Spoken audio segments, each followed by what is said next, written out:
The study of the late Adrian Merrick occupied the western end of the ground floor, a room that had clearly been designed by someone who believed that leather bindings and mahogany paneling were sufficient substitutes for actual taste or comfort. Whimsy observed, as they crossed the threshold, that Sir Humphrey had not overstated the matter of the locked door. It remained locked still, though the key itself lay upon the desk in a small evidence envelope, a rather theatrical touch that suggested Inspector Radcliffe possessed at least a nodding acquaintance with dramatic presentation. The window in question was indeed latched, and the sill bore the faint impressions of undisturbed dust, save where the police had marked their investigative passage with what appeared to be the footprints of a particularly careless rhinoceros. "The brandy decanter," Whimsy observed, gesturing with a languid finger toward the sideboard, "remains undisturbed, I take it." "In police custody," Sir Humphrey confirmed. "Analysis has revealed traces of strychnine in the residue, and in the glass beside it." He indicated a snifter that still sat upon the desk, half empty, sufficient concentration to prove fatal within the hour. Whimsy moved to the fireplace with the air of a man examining a particularly tedious painting at the Royal Academy, his gaze travelling across the mantelpiece with seeming indifference. There were the usual accoutrements, a clock of questionable manufacture, several photographs in silver frames, one of which depicted a younger Merrick standing beside a severe-looking woman of perhaps 40, presumably the aforementioned Eleanor, and a small china figurine of a spaniel that looked as though it had been purchased at a seaside resort by someone of profoundly limited aesthetic sense. Above the fireplace hung a portrait, oils on canvas, dating from perhaps the late 18th century. A woman of considerable beauty and rather more considerable hauteur, dressed in the fashion of an earlier age. "An ancestress?" Whimsy inquired. "Merrick's great-great-grandmother, or so he claimed," Sir Humphrey replied. He was rather given to emphasizing his family connections, particularly after he'd had a drink or two. Eleanor said he'd purchased it at auction, though she was never entirely convinced of its authenticity. "How very vexing for her," Whimsy observed, moving now to the desk itself. The surface was notably orderly, perhaps excessively so. Papers were arranged in parallel stacks, a pen lay precisely perpendicular to the blotter, and a small leather journal sat closed beside the telephone, its pages apparently undisturbed. "The police have not removed anything from this desk?" "Only the brandy glass and decanter for analysis," Sir Humphrey confirmed. Inspector Radcliffe seemed to feel that further investigation would be redundant, given Crawford's convenient guilt. Whimsy lifted the journal with the sort of care one might employ in handling a particularly venomous serpent, and examined its cover without opening it. The leather was well worn, the edges softened by repeated handling, and the interior pages bore the faint impression of vigorous penmanship. He replaced it precisely as it had been found. "And when was the body discovered?" "By Eleanor, at approximately 8:30 in the evening. She had come to remind Adrian that guests were arriving for dinner. The Ashworths and the vicar's sister, I understand. Finding the door locked and receiving no response to her knock, she summoned Crawford, who used his master key to enter. Merrick was already deceased. The doctor, when summoned, placed the time of death at somewhere between 6 and 7 o'clock that evening. The guests arrived despite the circumstances? The inspector arrived before the guests could be turned away, Sir Humphrey corrected with a slight cough. It became something of a scene. Eleanor was, understandably, in considerable distress. The vicar's sister was scandalized. The Ashworths departed with the sort of haste that suggests either delicate constitutions or a pressing engagement elsewhere. The police sealed the room, and we have all been confined to the manor whilst they pursue their investigation. Rather like being imprisoned in a moderately comfortable mausoleum, I must say. Whimsy had moved to the bookshelf during this recitation, and was examining the titles with what appeared to be genuine interest, though his expression suggested that the collection revealed nothing particularly illuminating about its owner. "And Crawford? His account of the evening?" "Unchanged and apparently unshakable, according to the inspector. He states he was in the servants' hall from approximately 5 o'clock until summoned by Eleanor's cry at 8:30. 2 of the younger servants claimed to have seen him there, though neither could specify exact times. He admits to having prepared the brandy decanter at Merrick's request at approximately 4:30, placing it in the study as usual. He denies all knowledge of strychnine and maintains his innocence with what I must confess appears to be genuine bewilderment. A satisfying narrative, certainly, Whimsy mused, turning from the bookshelf to examine the room once more with the thoroughness of a man seeing it for the first time.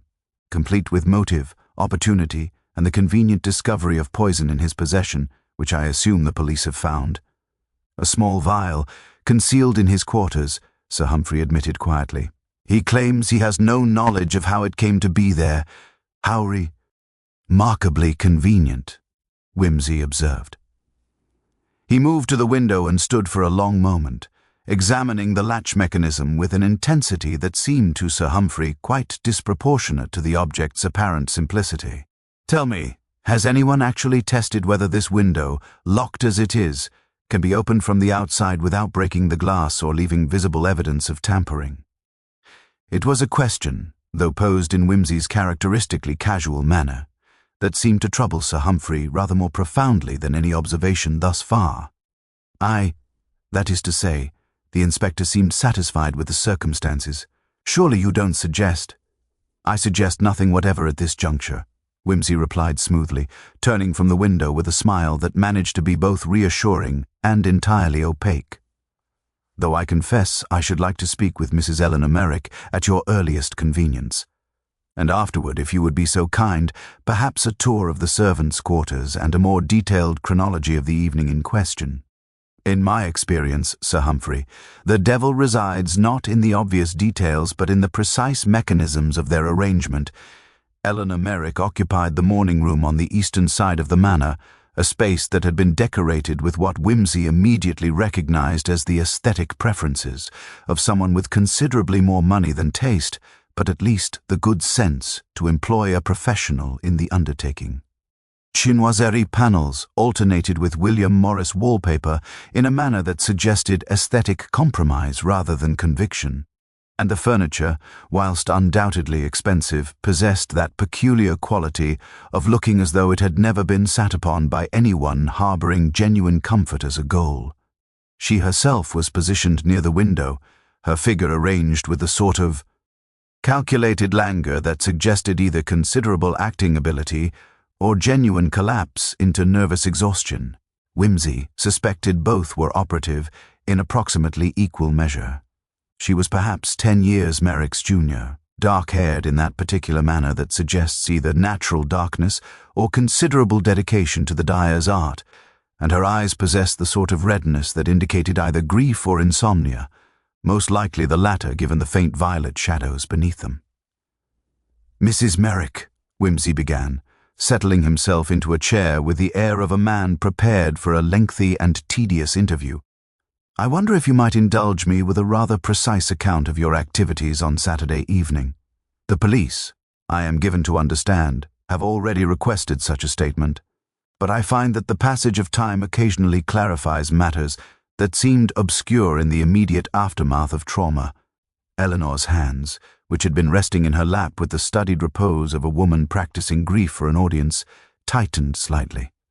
"I have told Inspector Radcliffe everything," she said, her voice possessing that particular quality of controlled brittleness that suggests emotion held in check only through the most rigid discipline. "I see no purpose in repeating myself endlessly whilst that dreadful man sits in the cells below, awaiting trial for a crime he did not commit." "Did not commit."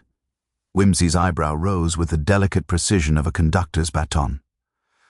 "A curious certainty, Mrs. Merrick, given the rather substantial evidence the inspector has assembled. The poison, I believe, was discovered in Crawford's quarters?" "Adrian planted it there," Eleanor said with sudden vehemence. "Or rather, someone planted it there on Adrian's behalf. He was capable of such machinations, Lord Peter. He was capable of far worse than mere poisoning. But he would not have done it himself. He hadn't the courage for such direct action. This observation, which appeared to contain implications of considerable significance, hung in the air between them like a particularly offensive smell that no amount of opening windows could entirely dispel. Whimsy, however, maintained his expression of polite interest whilst his mind began to catalogue and arrange the various implications of this statement. "You will forgive me, Mrs. Merrick, but I find your certainty regarding your late husband's capacity for manipulation rather at odds with the conventional understanding of domestic relationships. Husbands are generally assumed to be either loving or neglectful, not given to such elaborate schemes of self-incrimination." "You did not know Adrian," Eleanor replied, her voice now containing an edge that suggested depths of something considerably darker than mere grievance.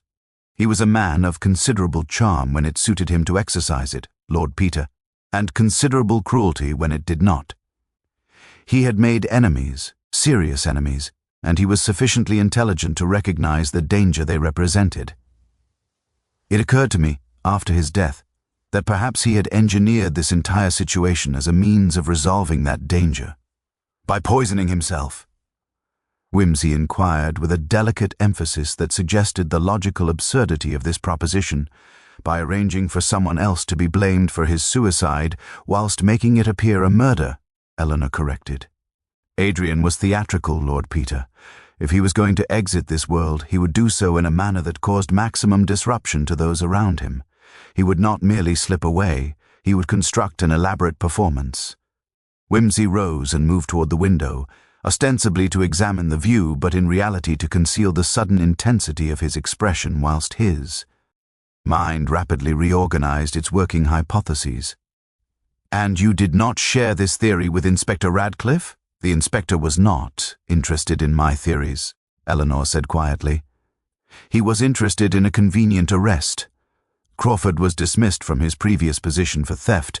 The inspector discovered this almost immediately. The poison was found in his room.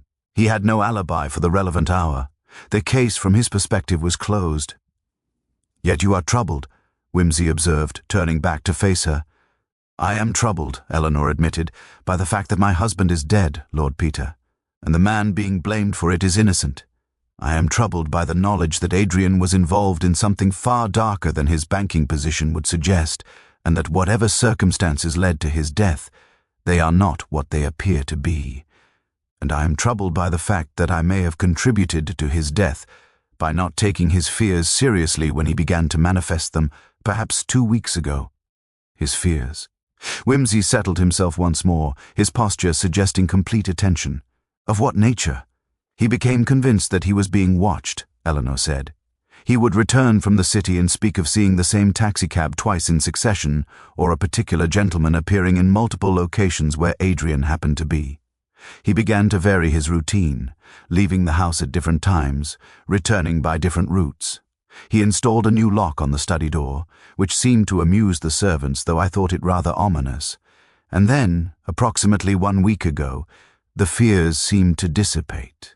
He became almost cheerful, which was more alarming than the anxiety that preceded it, and this cheerfulness," Whimsy prompted gently, "persisted until Saturday evening?" "Until Saturday afternoon," Eleanor corrected. By evening he had returned to something approaching his normal demeanor, though he requested that I not admit anyone to the study whilst he was working. He said he required absolute privacy to attend to some urgent correspondence. I found him dead at 8:30, the brandy glass still warm in his hand. Whimsy's fingers had begun their characteristic drumming upon the arm of his chair, a habit that those who knew him well had learned to recognize as the outward manifestation of rapid internal calculation. "Mrs. Merrick, I find myself compelled to ask, had your husband made a will of recent date? And if so, to whom does the bulk of his estate devolve?" Eleanor's expression underwent a subtle alteration, the carefully maintained facade of controlled grief slipping for just a moment to reveal something considerably more complex beneath. Not guilt, precisely, but rather the awareness of guilt in others, or perhaps worse, the knowledge of complicity through silence. "To me," she said quietly. "To me, and to a trust for his nephew in Manchester. But Adrian was not a wealthy man, Lord Peter, whatever appearances might suggest. The banking house provided a comfortable income, but the manor was entailed, and much of what appeared to be prosperity was in reality carefully maintained illusion." "How very interesting," Whimsy murmured. "And this nephew, was he aware of his position in the will?" Adrian mentioned it to him perhaps 3 months ago during a visit. The boy seemed reasonably pleased, I suppose, though Adrian's opinion of his nephew was not particularly high. He described him as sufficiently ambitious to be dangerous, but not quite intelligent enough to avoid detection. Eleanor paused and then added quietly, "Those were Adrian's exact words, Lord Peter. I remember them precisely because they struck me as cruel, even by Adrian's standards. By the time Whimsy descended to the servants' quarter, our tears." The afternoon light had assumed that particular quality of greyish gold that characterizes English November, when the day seems to be perpetually in the process of apologizing for its own inadequacy. The basement of Applewood Manor possessed that distinctive atmosphere common to all servants' areas, a curious amalgamation of institutional efficiency and domestic melancholy, where even the most cheerful attempts at decoration could not entirely dispel the sense of existing beneath the notice of the world above.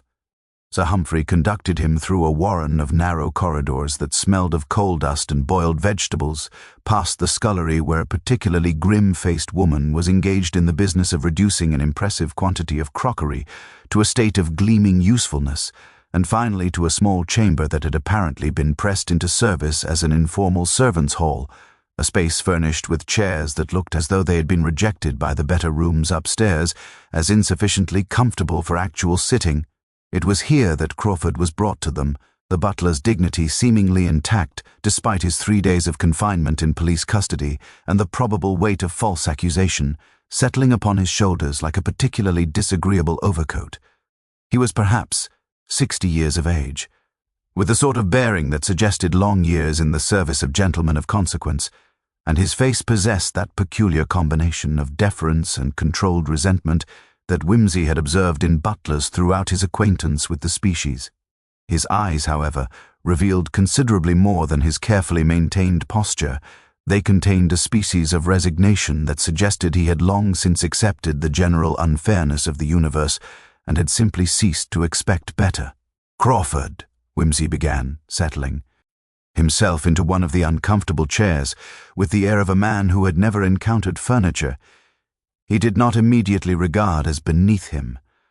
"I wonder if you might clarify for me several points regarding your movements on Saturday evening. The police account, whilst undoubtedly thorough in its essentials, seems to me to labour under certain imprecisions."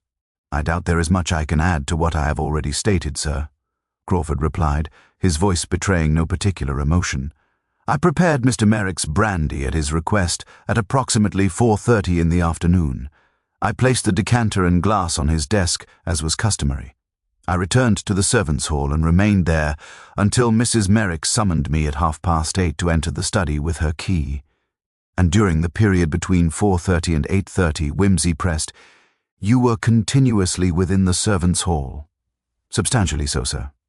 I may have stepped outside for a few minutes to attend to some matter in the pantry, but the servants' hall was my primary location." "Several minutes is a rather vague demarcation," Whimsy observed mildly. "Could you perhaps be more precise? 10 minutes? 20? An hour?" Crawford's jaw tightened almost imperceptibly. "Perhaps 10 minutes, sir. Perhaps a bit longer. I was attending to the preparation of dinner service. Time passes rather differently when one is occupied with such matters." "Indeed it does," Whimsy agreed. "I find that when I am occupied with matters of genuine interest, hours pass in what seems like minutes, whilst when I am engaged in tedious conversation with persons of limited imagination, those same minutes expand into what feels like weeks.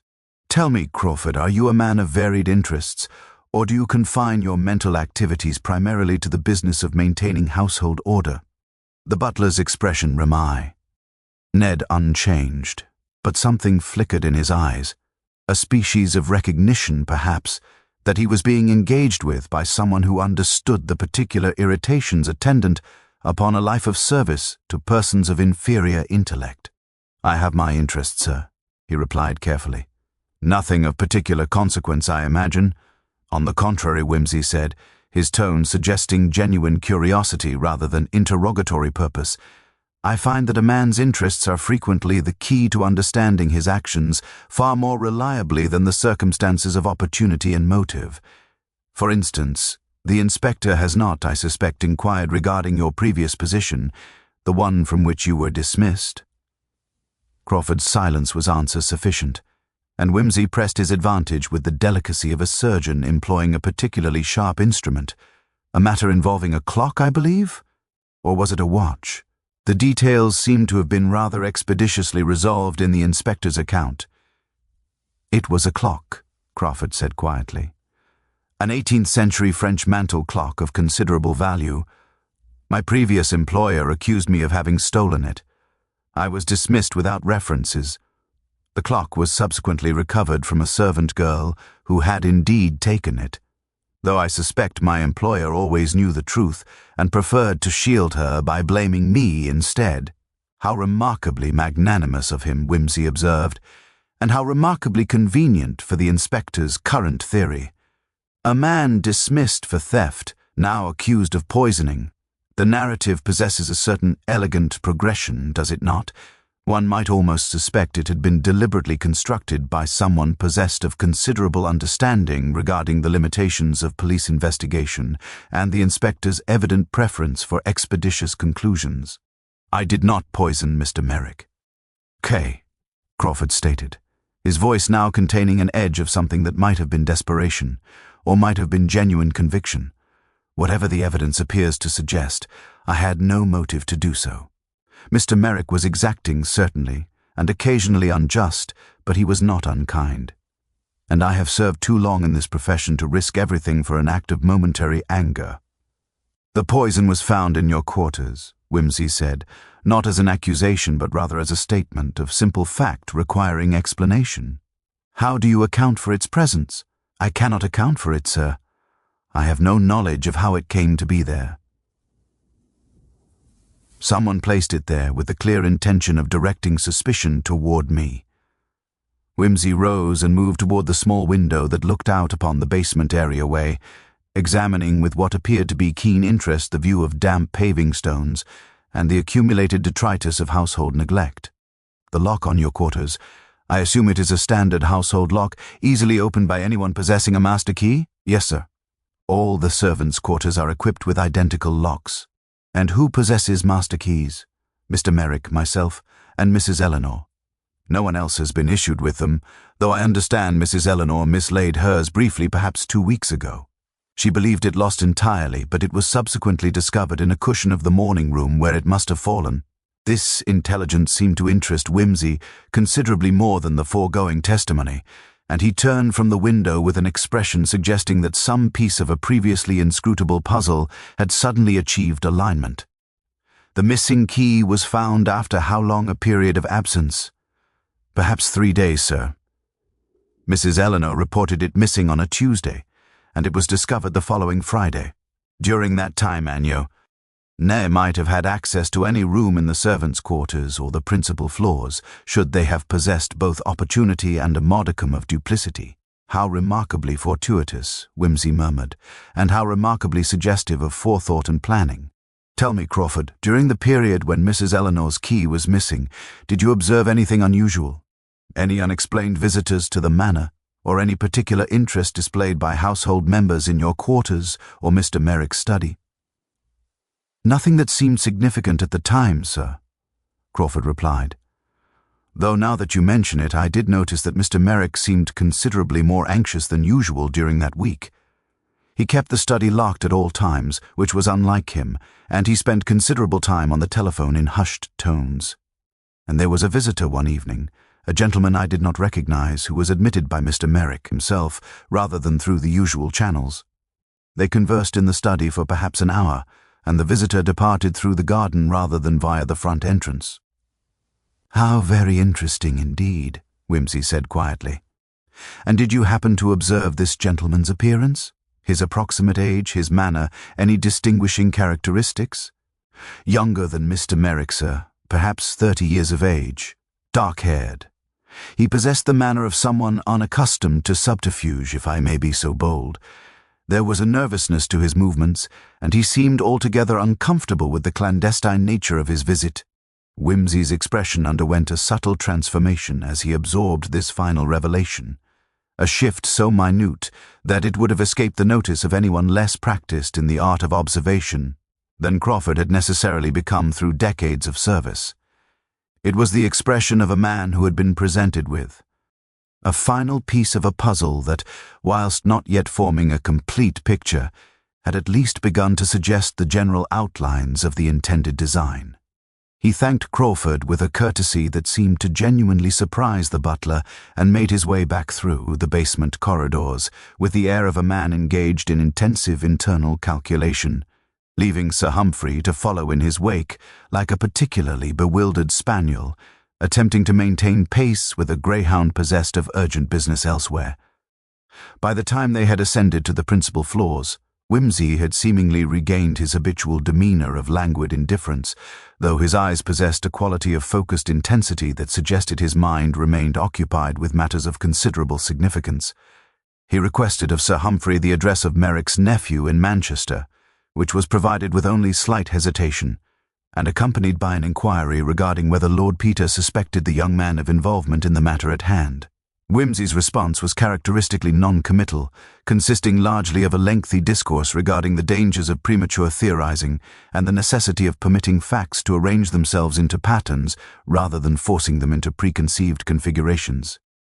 By the time he had finished this monologue, they had arrived at the library, a room that, contrary to the general aesthetic bankruptcy of the remainder of Applewood Manor, possessed a certain quality of genuine scholarship, with its walls lined with volumes that appeared to have been actually read, rather than merely collected for purposes of display. "I wonder," Whimsy said, settling himself into a leather wing-back chair that possessed the virtuous property of actual comfort, "whether you might provide me with certain biographical details regarding Adrian Merrick himself. The police account, I suspect, has concerned itself primarily with the circumstances of his death, rather than with the substance of his life. I find, however, that the manner in which a man lives frequently illuminates considerably the manner in which he dies." Sir Humphrey settled himself with considerably less grace into a chair opposite, summoning with a gesture the same glowering butler who materialized bearing a decanter of claret, with the efficiency of a man who had perfected the art of appearing precisely when wanted, and nowhere else. "Adrian was my cousin Eleanor's second husband," he began, his voice assuming the measured tones of someone providing testimony at an inquest. "They were married 7 years ago, after Eleanor's first husband, a Colonel Ashworth, died of influenza. Adrian was at that time employed as a junior partner in Merrick and Castleford Banking, a respectable if undistinguished firm in the city. He came with reasonable prospects and apparently genuine affection for Eleanor, which seemed to be reciprocated at the time of their marriage. And subsequently," Whimsy prompted, accepting the claret with a nod of appreciation for its quality. "Subsequently, certain complications arose. Adrian became increasingly distant and preoccupied. Eleanor began to develop what one might charitably describe as suspicions regarding his fidelity. There were whispers, entirely unsubstantiated, I might add, regarding certain irregularities in the banking house's accounts, and approximately 6 months ago, Adrian inherited a considerable sum from an elderly aunt he had rarely mentioned prior to her death, which seemed to intensify rather than alleviate his anxiety. Inherited. Whimsy's eyebrow ascended with that particular emphasis that suggested interest considerably beyond the merely courteous, or received in some other manner. Inheritance, one supposes, is documented of probate and solicitors and all the tedious machinery of legal procedure. Sums received through other channels frequently possess rather different characteristics. Sir Humphrey's discomfort became suddenly manifest, and he took a somewhat longer draught of his claret than circumstances strictly warranted. There was something irregular about it, I confess. Eleanor mentioned it to me in confidence. She was herself uncertain of the details, having been deliberately excluded from any discussion of the matter. Adrian received notification that he was to receive payment from a trust established by his aunt, but the communications arrived through his solicitor rather than through the usual banking channels. Eleanor wondered whether the sum was in fact payment for services rendered rather than genuine inheritance. Services of what nature? Whimsy inquired with deceptive mildness. That, I'm afraid, I cannot say with any certainty. Eleanor formed the impression that Adrian might be involved in some form of financial arrangement of questionable legality, but she had no concrete evidence beyond his evasiveness and the manifestly false explanations he provided when she ventured to inquire. "And the nephew in Manchester?" Whimsy pressed. "What is his background, his financial situation, his relationship with his uncle?" "His name is Marcus Merrick," Sir Humphrey replied, consulting a small notebook he had apparently retained for such purposes. "He is the son of Adrian's elder brother, who died some 15 years ago. Marcus is employed in some capacity in the cotton trade, a junior clerk or something of that nature. Adrian's opinion of him, from what Eleanor has told me, was considerably less favorable than might be expected between relatives. He seemed to regard the boy with a species of contemptuous amusement, as though Marcus were some form of mildly diverting fool wrath." "Erna blood relation." Whimsy rose and moved toward the bookshelves, his fingers running along the spines with an air of genuine interest in the collection rather than mere distraction. "And this nephew visited the manor recently, did he not? During the period when Mrs. Eleanor's key had gone missing?" Sir Humphrey's expression underwent a sudden transformation, suggesting that this particular connection had not previously occurred to him. Yes, now that you mention it, Marcus did arrive for a visit perhaps a week and a half ago. He stayed only a single night, which seemed to disappoint Eleanor, who had hoped he might remain longer. Adrian was positively glacial during the visit, barely civil to the boy. I attributed it to Adrian's general state of nervous agitation, but nothing," Whimsy interrupted gently, turning from the bookshelf with a volume clutched in his hand. "An edition of Machiavelli's works," Whimsy noted with interest. "One must avoid the trap of premature theorizing, as I mentioned earlier. However, I find that I require additional information regarding certain technical matters. The study window in particular intrigues me. I wonder whether you might ascertain from the housekeeper whether any of the servants possess particular expertise in matters of locks and mechanical devices, and more specifically, whether anyone in the household has recently acquired supplies of any unusual chemical nature, or has manifested inexplicable interest in matters pharmaceutical. You suspect someone other than Crawford?" Sir Humphrey ventured, his tone suggesting both hope and considerable uncertainty. "I suspect," Whimsy replied with deliberate precision, "that the truth of the matter is considerably more complex and considerably more psychologically intricate than Inspector Radcliffe's apparently straightforward solution. Which is to say, I suspect very little with any certainty whatsoever, and maintain perpetual readiness to be proved entirely mistaken. However, I find that I should very much like to speak with the housemaids, and most particularly with the individual who was responsible for cleaning Mr. Merrick's study on the morning preceding his death. Observation of domestic spaces frequently reveals details of considerable significance, particularly to those who know what they are observing. The housemaid in question proved to be a young woman of perhaps 20 years, possessed of that particular combination of nervousness and cautious intelligence that suggests someone who has learned to observe the world rather carefully without permitting their observations to become too obviously manifest.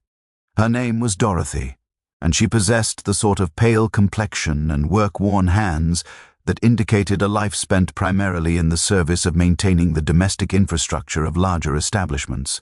Sir Humphrey had summoned her to the morning room, where Whimsy received her with a degree of courtesy that seemed to genuinely perplex her, suggesting that her previous interactions with persons of his apparent station had been considerably more brusque in their nature. "Miss Dorothy," Whimsy began, gesturing toward a chair that she approached, with the wariness of someone accustomed to being accused of breakage the moment they ventured into uncomfortable proximity with household furniture. "I wonder if you might describe for me your activities on Saturday morning when you attended to the cleaning of Mr. Merrick's study. I have a rather particular interest in the precise arrangement of items on the desk, and whether anything seemed unusual or out of place." Dorothy's nervousness intensified perceptibly at this inquiry, and her hands, which had been folded in her lap with studious propriety, began to exhibit a tendency toward fidgeting that suggested internal conflict. The study was as it always is on Saturday morning, sir. Mr. Merrick preferred to have it cleaned early, before he descended for breakfast. I dusted the surfaces, swept the carpet, emptied the wastepaper basket. Nothing seemed unusual that I could discern. And the desk itself, Whimsy pressed gently. Was it locked, or were its drawers accessible for cleaning? The drawers were locked, sir, as they always are. Mr. Merrick kept the keys with him at all times. I dusted only the surface of the desk, where nothing was resting except the telephone, the pen and blotter, and a small journal. Everything was arranged very precisely. The journal, Whimsy repeated with evident interest. You observed it clearly, then? It was positioned in a particular location? Beside the telephone, sir, closed. The pages seemed to be marked with what looked like several slips of paper, though I naturally did not examine it closely. It would not be appropriate. Whimsy exchanged a glance with Sir Humphrey, whose expression suggested that he was beginning to perceive the outlines of something considerably more elaborate than the straightforward crime of passion which Inspector Ratcliffe had apparently concluded had occurred. And on the fireplace mantel, the clock. Did it appear to be functioning normally? Accurate in its timekeeping? Dorothy's hesitation became suddenly acute, and she glanced towards Sir Humphrey as though seeking permission to disclose information she seemed to feel might be in some manner transgressive. It was, that is to say, sir, it was running considerably fast, perhaps 15 or 20 minutes ahead of the actual time. I thought it odd, certainly, but I said nothing to anyone because Mr. Merrick had specifically instructed us not to touch anything on the mantel or the desk without his press permission. It seemed to me that if he wished the clock to run fast, that was his own affair.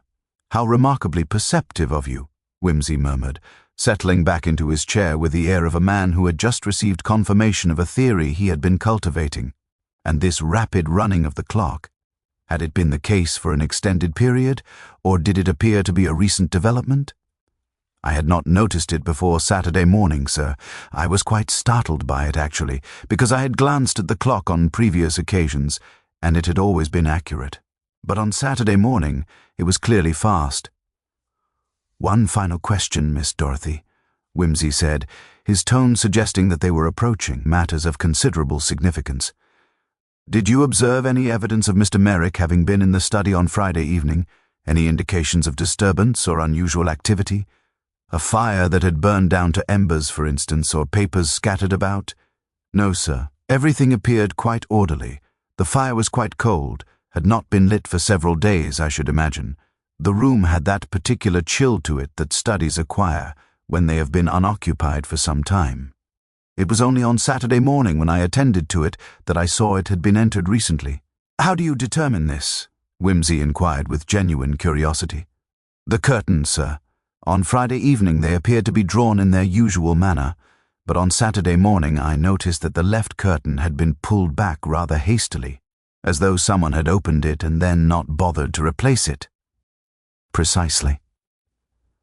And there was a faint indentation in the carpet near the window, as though a chair or small table had been moved from its customary position.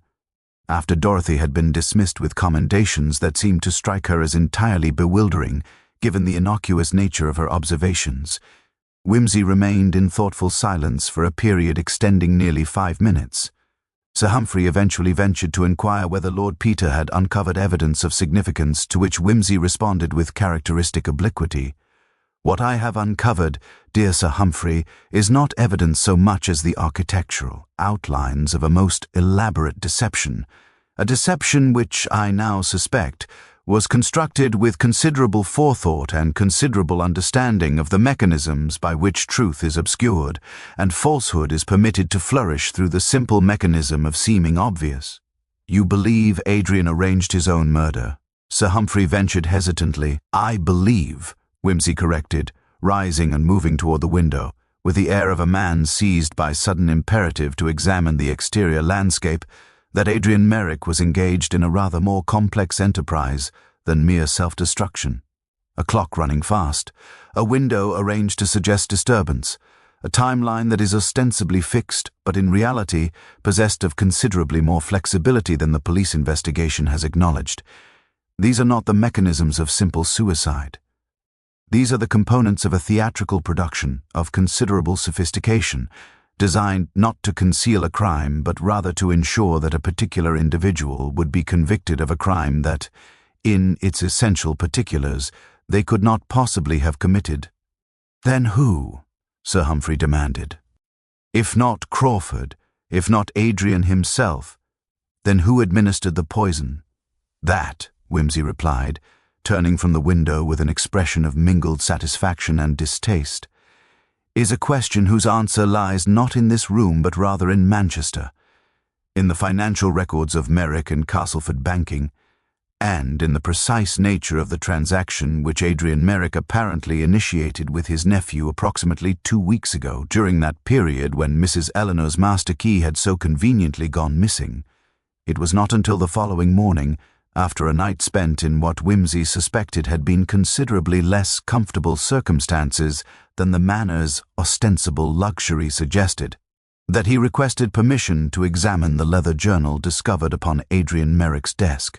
Inspector Radcliffe, who had evidently been summoned by telegraph to consult regarding the rather unexpected direction Wimsey's investigation had begun to assume, proved to be a man of roughly 50 years possessed of that particular combination of professional competence and intellectual inflexibility that frequently characterizes career policemen of moderate ability.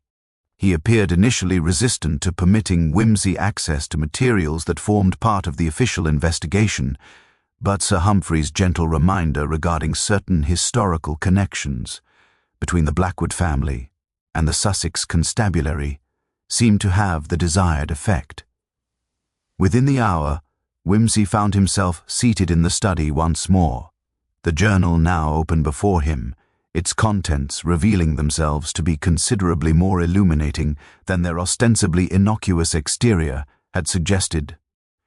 The entries began approximately 3 months prior, at the juncture when Adrian had apparently first become cognizant of certain irregularities in the banking house's financial transactions. The handwriting, which Wimsey immediately recognized as possessed of that particular quality of controlled urgency that indicates a mind engaged in the confrontation of genuinely troubling circumstances, detailed a series of increasingly substantial discrepancies between the recorded accounts and the actual allocation of client funds. Adrian had apparently discovered that certain sums, ostensibly reserved for investment purposes, had been systematically diverted into channels that appeared to possess no legitimate business justification. The amounts involved were not insignificant, somewhere in the range of several £1,000s, and the pattern suggested not the work of a minor clerk engaged in casual embezzlement, but rather the systematic manipulation of accounts by someone possessed of considerable understanding of the banking house's internal procedures. What proved more significant than the discovery itself, however, was Adrian's apparent decision regarding how to address this knowledge. Rather than immediately reporting the irregularities to his senior partner or to the banking authorities, Adrian had instead begun a rather more clandestine investigation of his own, documenting transactions with meticulous care and attempting to trace the ultimate destination of the diverted funds.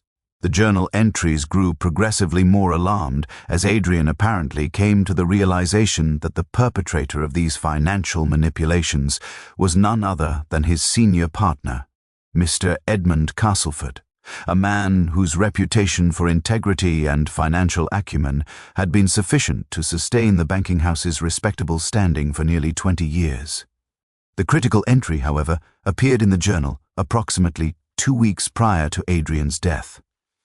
It was considerably longer than its predecessors and written in a hand that suggested considerable emotional agitation.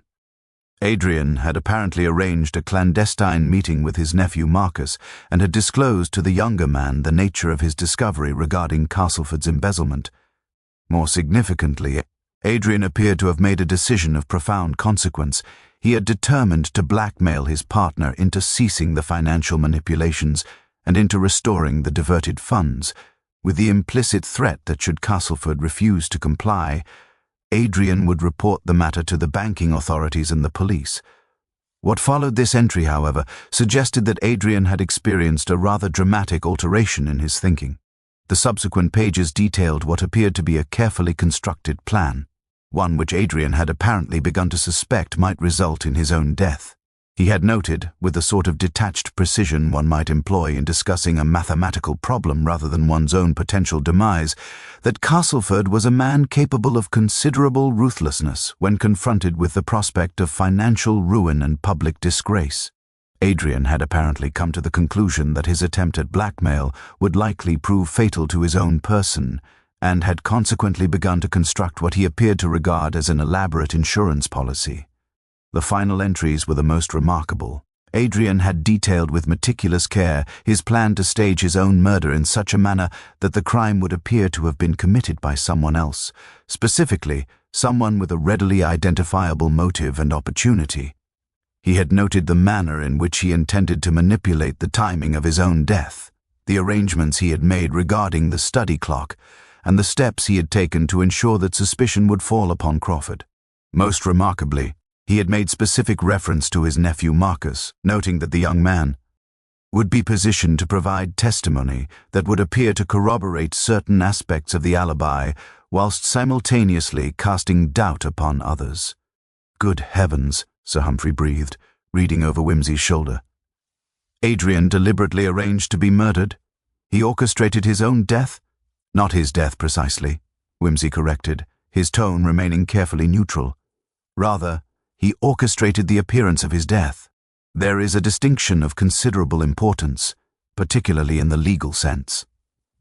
Adrian Merrick appears to have been engaged in an elaborate theatrical production designed to accomplish several objectives simultaneously: to protect himself from Castleford's likely retaliation, to ensure that the embezzlement would be discovered and properly investigated, and to create a situation in which the guilty party would be forced to either confess or flee the jurisdiction entirely. "But the body," Inspector Radcliffe interjected, his voice suggesting that he was beginning to perceive the outlines of something considerably more complex than his initial investigation had suggested. "We have examined the corpse. Death was confirmed beyond any possibility of doubt. The medical examination was entirely conclusive regarding the presence of strychnine poisoning." "I do not deny the presence of a corpse," Whimsy replied mildly, closing the journal with deliberate care. "Nor do I dispute the medical examination's findings regarding the presence of strychnine in the deceased's system. What I suggest is that the deceased in question was not Adrian Merrick at all, but rather someone whose death Adrian had arranged to occur under circumstances that would be attributed to his own murder, someone whose corpse would be discovered in Adrian's study, whose identity would be assumed to be Adrian's based upon the surrounding evidence and the general expectations of those investigating the crime." The silence that followed Whimsy's pronouncement possessed the particular quality of absolute stillness that precedes the moment when a carefully constructed edifice begins its inevitable collapse into component parts. Inspector Radcliffe's face underwent a series of subtle transformations, initial skepticism giving way to dawning comprehension, followed swiftly by the rather less pleasant realization that his investigation had been conducted upon foundations of such profound misconstruction as to render virtually every conclusion he had reached fundamentally erroneous. Sir Humphrey, for his part, appeared to be engaged in the laborious process of reorganizing his understanding of events to accommodate this rather remarkable alteration in perspective, his expression suggesting the mental effort required to accept that an individual presumed murdered had in fact orchestrated his own apparent demise with considerable forethought and psychological sophistication. "You are suggesting," Radcliffe ventured with considerable hesitation, "that Adrian Merrick murdered someone else and then absconded, leaving the corpse to be identified as his own." "I am suggesting nothing of the sort," Whimsy corrected with mild emphasis. "Murder, in its legal sense, requires mens rea, the deliberate intention to cause death. Adrian Merrick's actions, whilst undoubtedly elaborate and morally questionable, do not appear to have been undertaken with the primary objective of terminating another human life. Rather, they appear to have been undertaken with the intention of preserving his own life whilst simultaneously creating a situation in which certain criminal activities would come to light through the normal mechanisms of police investigation. Then the individual found dead in the study," Sir Humphrey prompted. "Who was he?" That is a question whose answer requires a degree of investigation considerably more thorough than the police have thus far conducted, Whimsy replied, rising and moving toward the study window with an air of preoccupation. However, I suspect that the deceased was an individual of whom Adrian had become aware through his investigation into the banking irregularities, someone perhaps who was already engaged in activities of questionable legality, and who therefore possessed a particular vulnerability to the sort of coercion Adrian appears to have employed. The medical examination established that the deceased was of approximately Adrian's build and complexion, which suggests either a remarkable coincidence or a rather more deliberate selection on Adrian's part. You believe Adrian deliberately selected someone physically similar to himself and then poisoned him? Inspector Radcliffe's tone suggested considerable skepticism regarding this proposition. Not poisoned, precisely, Whimsy corrected. Administered strychnine too, certainly, but with the understanding and apparent consent of the individual involved. Strychnine, in sufficiently small quantities, produces symptoms that closely mimic certain forms of heart attack. An individual already in declining health, already possessed of a certain recklessness regarding his own survival, might be persuaded to consume a small quantity of the substance with the understanding that it would produce symptoms sufficiently alarming to require medical attention, symptoms that would be consistent with his withdrawal from whatever circumstances had placed him in Adrian's debt. This is mere speculation, Radcliffe protested, though his protest possessed a quality of defensive rather than genuinely convinced opposition. There is no evidence to support such an elaborate theory. On the contrary, Whimsy replied, turning from the window, the evidence is substant, real and multifaceted, though it has heretofore been examined through a lens so fundamentally distorted as to render the evidence invisible to conventional investigation. The clock, running fast by precisely 15 minutes, this was no accident. It was Adrian's mechanism for establishing an alibi that would appear to be corroborated by multiple witnesses, whilst in reality being entirely fabricated. The window at which Dorothy observed disturbance, Adrian or his accomplice had opened it to allow fresh air into the study, thereby preventing the dissipation of the strychnine odor from becoming noticeable. The journal entries themselves represent not a confession, but rather a detailed explanation of Adrian's intentions, left intentionally for whoever might investigate his apparent demise. And Eleanor, Sir Humphrey ventured. Surely she would have known. Surely a wife could not be deceived regarding such matters.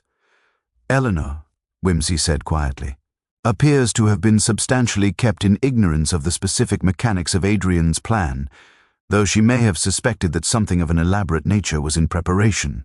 Her distress upon discovering the body was, I suspect, partly genuine shock, and partly the performance of appropriate wifely anguish. She would have known only that Adrian had decided the circumstances of his apparent death had become sufficiently urgent to necessitate rather drastic action.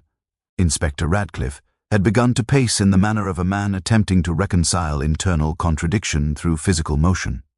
This is all exceedingly speculative, Lord Whimsy. To prove such a theory would require locating Adrian Merrick himself and obtaining a confession regarding his involvement in this elaborate scheme.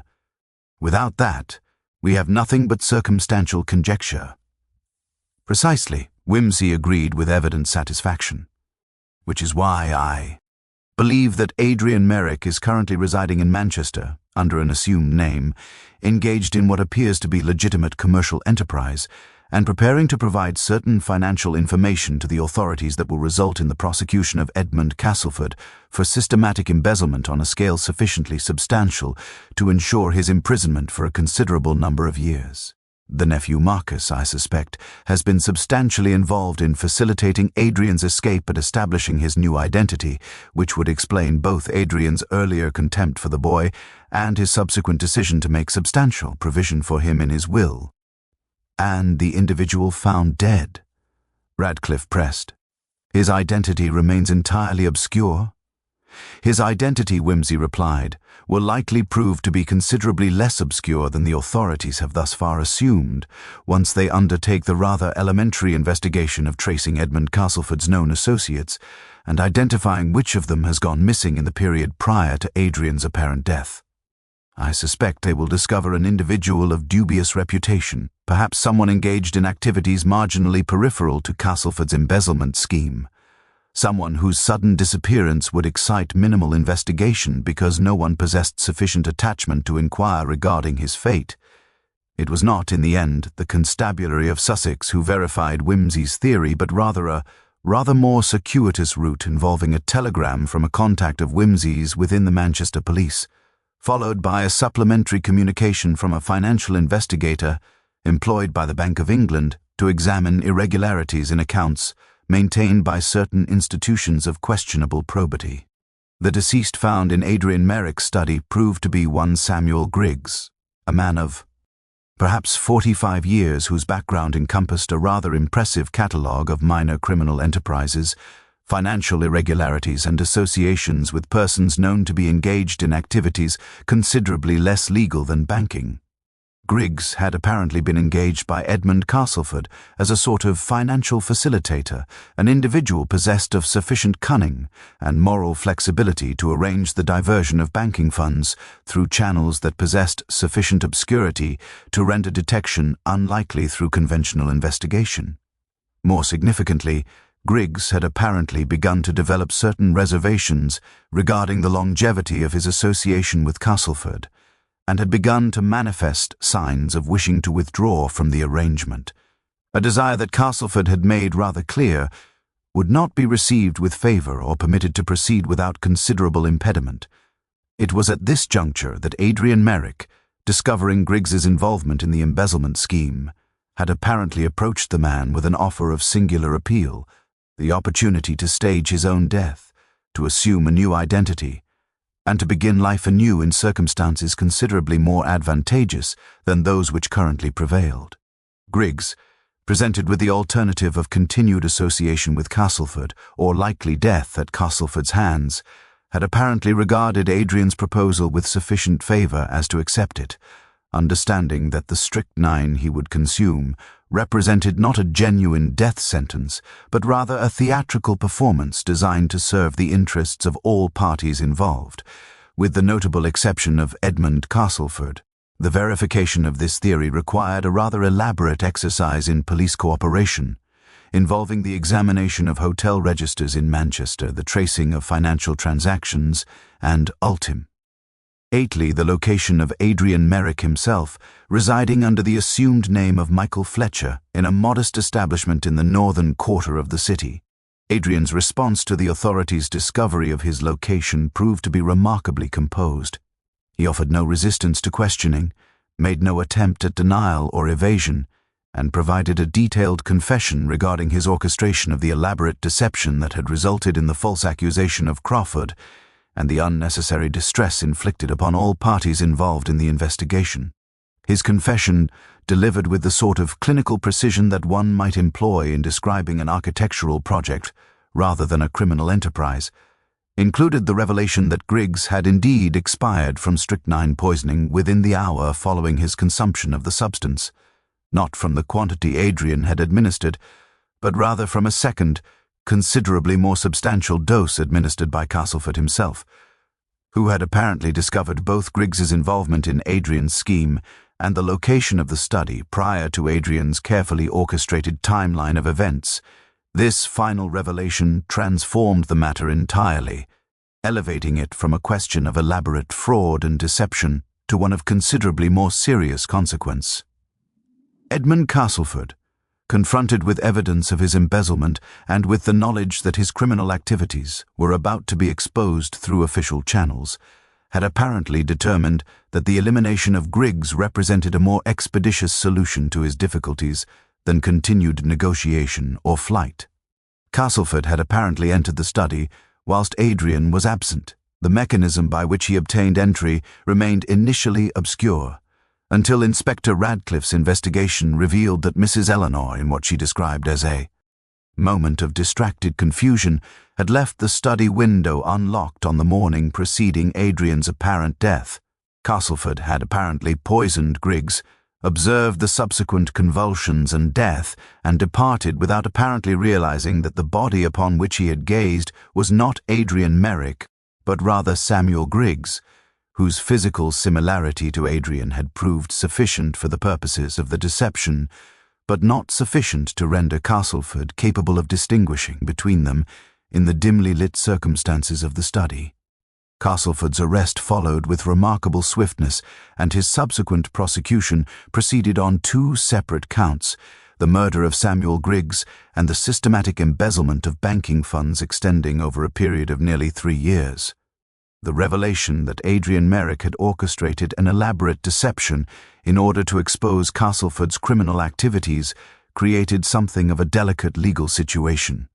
Adrian's confession to having arranged Griggs's consumption of strychnine, even with Griggs's apparently genuine consent, rendered him technically guilty of manslaughter, if not murder, a fact that occasioned considerable discussion between legal authorities regarding whether prosecution would serve the interests of justice or merely constitute an additional injustice upon an individual who had already demonstrated considerable moral courage in exposing his senior partner's criminal activities. It was ultimately decided, through channels that Whimsy suspected involved considerably more political calculation than genuine legal reasoning, that Adrian's actions, whilst technically criminal, were sufficiently motivated by legitimate concerns regarding Castleford's embezzlement and sufficiently circumscribed in their harmful consequences as to warrant a degree of prosecutorial discretion. Adrian was permitted to settle a substantial financial restitution with the banking house in compensation for the distress occasioned by the investigation into the false murder charge, and was subsequently allowed to withdraw from public life with his reputation sufficiently intact to permit him to establish himself in legitimate commercial enterprise under his assumed identity. Crawford, for his part, was released with considerably more precipitation than he had been detained, though without the degree of public apology that his innocence and years of service to the Merrick family might have seemed to warrant. Such, Whimsy reflected, were frequently the complications attendant upon the revelation of elaborate deceptions. The guilty parties received punishments that seemed frequently to exceed those warranted by the actual harm they had perpetrated, whilst the innocent endured indignities that no subsequent revelation of their innocence could entirely erase. It was approximately 1 week following the arrest of Edmund Castleford that Whimsy found himself once more at Applewood Manor, seated in the morning room with Eleanor Merrick, engaged in what purported to be a social visit, but which in reality constituted a rather more elaborate exercise in the clarification of certain remaining ambiguities.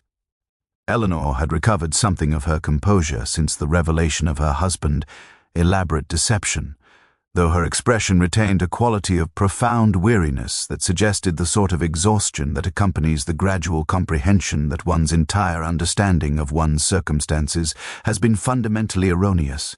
She received Whimsy with a civility that bordered upon frigidity, as though she resented his role in the unmasking of her husband's deception, and regarded him with the sort of antagonism one might harbour toward an individual who had performed a necessary service whilst simultaneously creating considerable personal discomfort in the process.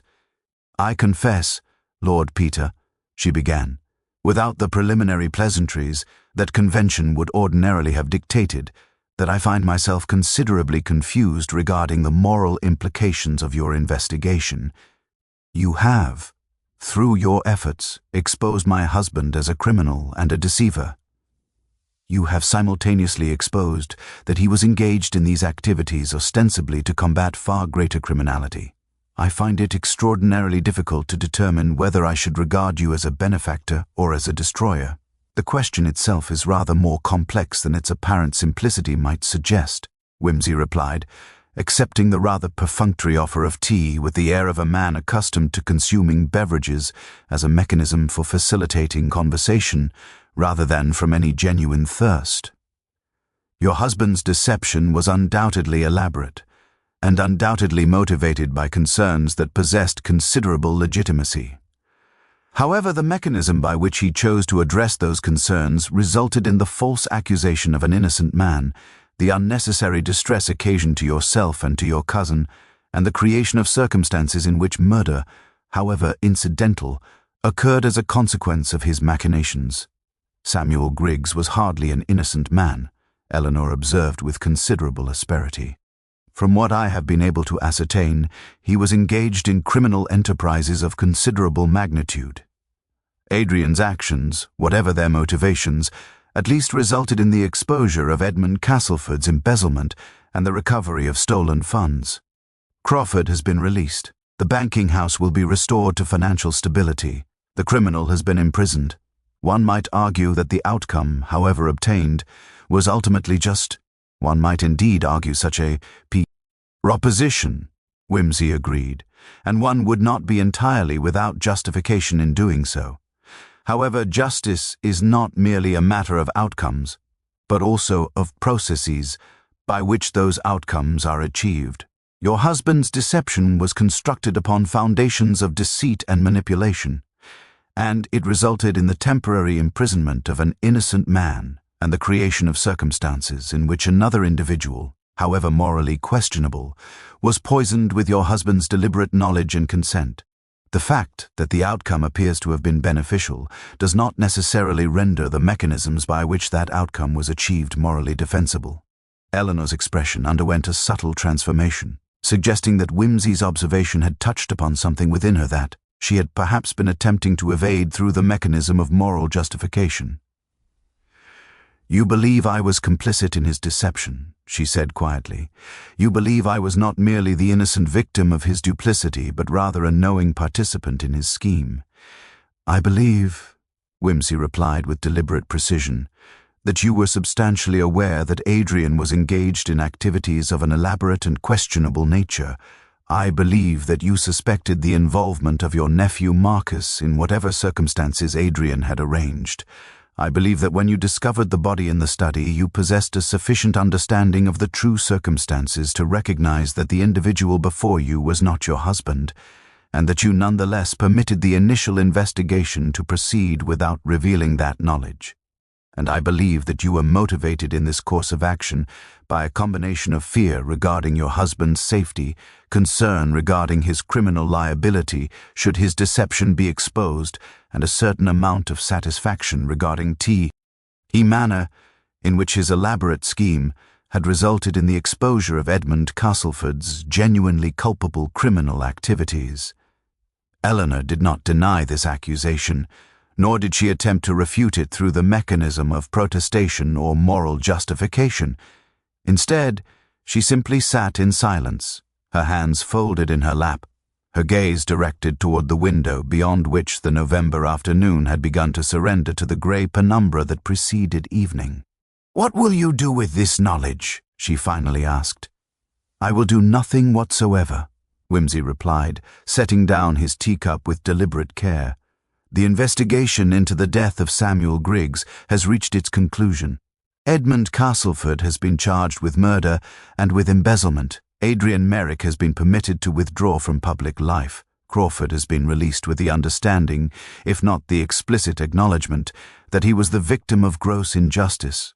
Any revelation on my part of your complicity in your husband's scheme would serve no purpose except to create additional suffering and to ensure that you also faced criminal prosecution for obstruction of justice and accessory after the fact.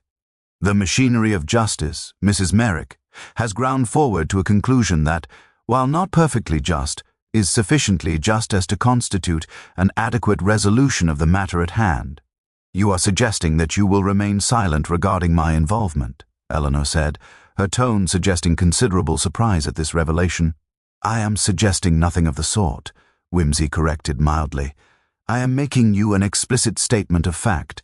I will remain silent, not because I believe the concealment of truth to be morally defensible, but because I have reached the conclusion that the revelation of truth would result in consequences considerably more harmful than its nude concealment. This represents a somewhat qualified departure from my usual approach to such matters, but I find that even the most rigorous adherence to principle must occasionally yield to the recognition that the world is considerably more complex than abstract moral philosophy might suggest. Eleanor's expression underwent a final transformation, one suggesting a species of gratitude mixed with profound dismay regarding the implications of her own complicity and the knowledge that she would be forced to live with the weight of her silence for whatever remainder of her life lay before her. "I do not know whether to thank you or to despise you," she said quietly. "That," Whimsy replied, rising and preparing to take his departure, "is precisely the appropriate response." The journey back to London proved considerably less eventful than the journey to Sussex had been, though Whimsy found himself possessed of considerably more to contemplate by the time his motor car had crossed the threshold into the city's outer precincts. He had been deposited at his flat in Piccadilly by approximately 4:30 in the afternoon, at which juncture he had dismissed his driver, with instructions to collect him again on the following morning, and had settled himself into the rather luxurious comfort of his study, with the sort of satisfaction that attends the successful conclusion of an investigation that had proved considerably more elaborate than its initial manifestation had suggested. Bunter, his long-suffering valet, had materialized with his habitual prescience, bearing a whiskey and soda of precisely the temperature and proportions that Whimsy had not known he desired until the moment of its presentation, and had inquired with characteristic circumspection regarding whether Lord Peter's investigations had concluded to his satisfaction. "Satisfaction," Whimsy replied, "accepti." The libation with genuine appreciation is a rather more complex emotional state than its apparent simplicity might suggest, Bunter. The investigation has concluded, certainly. The guilty party has been identified and arrested. The innocent party has been released.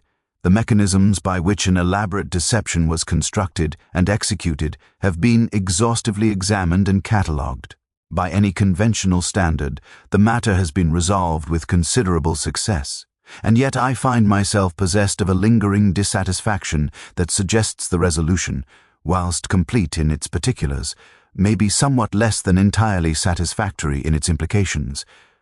"I would venture to observe, sir," Bunter replied, with a sort of gentle certainty that characterized his more philosophical pronouncements, "that the dissatisfaction you experience is likely the product of having been obliged to compromise certain principles in the interest of what might be termed practical justice. It is not a state with which you are entirely unfamiliar, if I may be permitted to observe." "You may be permitted to observe virtually anything you wish, Bunter," Whimsy replied with a slight smile, "though I confess that your observations regarding my internal psychological states frequently prove to be irritatingly accurate. You are correct, of course. I have chosen to remain silent regarding Mrs. Eleanor Merrick's complicity in her husband's deception, knowing full well that such silence constitutes a departure from the principles I have generally endeavored to maintain. I have justified this departure on the grounds that the revelation of her involvement would result in consequences disproportionate to any benefit that truth might provide. And yet I am troubled by the recognition that I have, in effect, permitted the machinery of justice to conclude its operations with certain relève and facts deliberately withheld from consideration. "If I may venture a further observation, sir," Bunter suggested, "the machinery of justice is frequently designed by individuals possessed of rather less refined understanding of human complexity than Lord Peter himself possesses.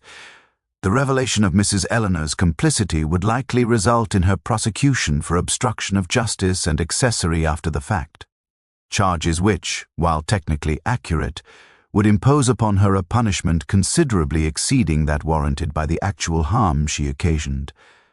The concealment of her involvement, whilst technically a departure from complete transparency, may represent a more just outcome than the alternative would have provided. Your reasoning, as always, is impeccable," Whimsy observed, "which constitutes a rather more significant problem than you appear to appreciate. The difficulty lies in the recognition that if we permit ourselves to justify the concealment of truth on the grounds that complete transparency would result in disproportionate consequences, we have effectively undermined the foundations of the entire legal system. We have suggested that justice is not an absolute principle to be pursued regardless of consequences, but rather a pragmatic consideration subject to revision on the basis of individual circumstances. And once we have accepted that proposition, we have opened the door to every species of moral compromise and ethical flexibility." Whimsy rose from his chair and moved toward the window, gazing out upon the street below where London's evening traffic had begun its nightly congestion. "The matter that troubles me most profoundly," he continued, "is not the question of whether my choice to remain silent was justified, but rather the recognition that Adrian Merrick himself engaged in precisely the same species of moral reasoning. He determined the circumstances of his situation, the embezzlement committed by his senior partner, the danger to his own person that such knowledge created, justified the construction of an elaborate deception that resulted in the false accusation of an innocent man and the poisoning of another individual, however incidental that poisoning may have been. He reasoned, undoubtedly, that the ultimate outcome, the exposure of Castleford's crimes and the recovery of stolen funds, justified the mechanisms by which that outcome was achieved. And by remaining silent regarding Eleanor's complicity, I have effectively endorsed that reasoning and accepted its underlying premises. With respect, sir," Bunter ventured, "the situations are not entirely parallel. Mr. Adrian Merrick deliberately constructed a deception with the knowledge that an innocent individual would be subjected to false accusation and temporary imprisonment. Your choice to remain silent regarding Mrs. Eleanor's involvement represents not the deliberate creation of injustice, but rather the pragmatic acceptance of a situation that circumstances had already created. The distinction, while perhaps subtle, is nonetheless significant." Whimsy returned to his chair and settled himself with the air of a man who had reached a temporary conclusion regarding a matter that would likely continue to occupy his thoughts for some considerable time. "You may be correct, Bunter, though I confess that the distinction between active deception and passive acceptance of unjust circumstances becomes considerably more attenuated upon close examination. However, I suspect that this particular matter will provide me with ample material for contemplation during the forthcoming weeks and months. For the present, I find myself compelled to accept that the investigation has reached its conclusion, that the guilty have been appropriately punished, that the innocent have been released from false accusation, and that certain complexities regarding moral agency and the nature of justice have been acknowledged if not entirely resolved." He raised his glass in a gesture that suggested both toast and resignation. "To the pursuit of truth, Bunter, and to the disconcerting recognition that truth, when finally achieved, frequently proves to be considerably less satisfactory than one had anticipated. And to the further recognition that sometimes, in the pursuit of a justice sufficiently proximate to be practicable, one must accept certain compromises with the absolute principles one would ideally prefer to maintain. It is, I suspect, the particular burden of those who dedicate themselves to the unraveling of human deception, the gradual comprehension that deception and truth are not opposed principles, but rather exist upon a continuum of moral complexity that resists simplistic categorization.